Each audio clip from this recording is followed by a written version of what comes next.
Au niveau des prix, on souhaite donner à chaque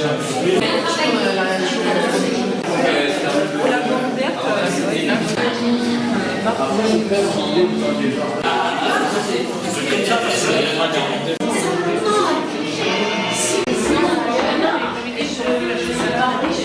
Au début, elle était plus douce, hein, là, elle est plus intense.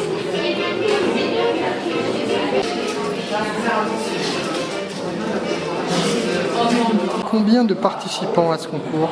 Alors, lors de ce concours, on a eu 87 participants qui nous ont donné des dessins, qui vont de la petite section maternelle au CM2. Voilà, donc on s'est réunis cet après-midi à 15h au syndicat d'initiative avec 7 personnes pour trouver dans chaque classe un gagnant de notre jeu concours de dessin avec la remise de livres sur la nature, l'environnement, pour les plus petits et pour les plus grands. Voilà. C'était la première fois que le Crédit Agricole organisait ce type de concours? C'est notre deuxième année. L'année dernière, nous l'avions également fait. Nous avions fait 120 dessins qui ont été également remis lors de cette fête de la pomme, pendant la visite des écoles le jeudi et vendredi, et qui sont venus également nous remettre à l'agence et au syndicat d'initiative.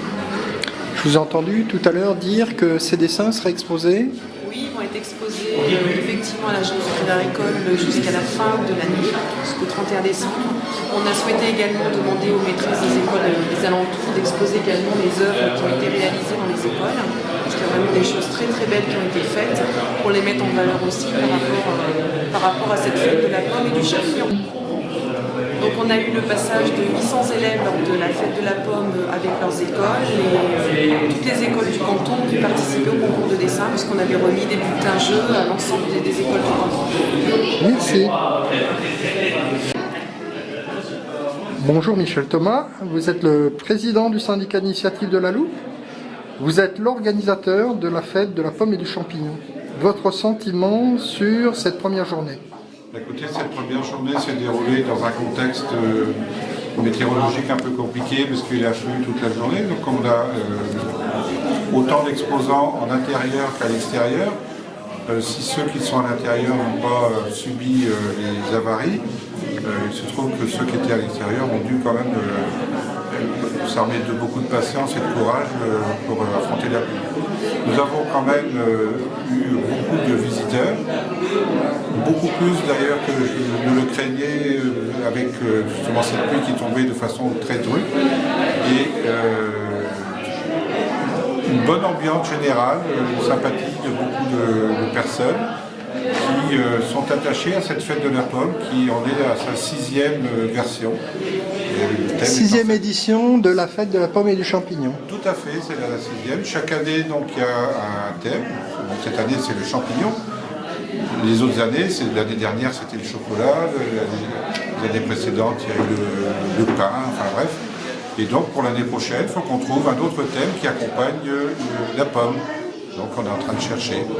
La fête de la pomme et du champignon, c'est une très grosse préparation. C'est une préparation, effectivement, qui démarre dès le mois d'avril-mai, hein, puisqu'il faut solliciter des exposants.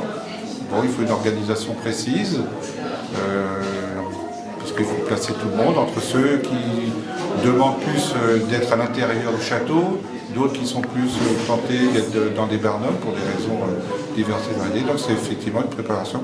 C'est pour ça que c'est un travail d'une équipe, hein. C'est pas le travail simplement de l'organisateur principal et toute l'équipe. C'est combien de bénévoles? Le syndicat d'initiative, c'est une vingtaine de bénévoles à peu près. Ce que je voudrais dire aussi, c'est que ça ne s'adresse pas simplement au grand public, comme c'était le cas donc aujourd'hui et demain, mais aussi aux scolaires. C'est-à-dire qu'il y a tout un travail avec les enseignants des écoles primaires et maternelles qui ont travaillé sur le thème, cette année bien sûr, de la pomme et des champignons. Et vous avez dû voir, au hasard de votre promenade au sein du château, beaucoup de travaux qui ont été faits par les écoles. Et j'espère que vous en avez filmé un certain nombre, puisque la plupart des écoles du canton ont participé avec beaucoup de foi. Et donc jeudi et vendredi dernier, c'est près de 800 enfants qui sont venus visiter et revoir leur travail. et on leur a fait découvrir le goût du champignon cru avec la pomme. Donc c'était assez amusant et passionnant de voir comment les enfants ont découvert ce mélange avec de la pomme et du champignon.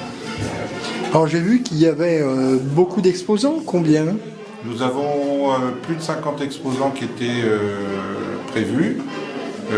Certains ne seront là que demain, mais on a dépassé la cinquantaine. Et notamment au niveau de l'extérieur, on a fait beaucoup plus que les années précédentes, puisqu'on a dû avoir 5 à 6 barnums, alors que d'habitude c'est beaucoup moins. D'accord.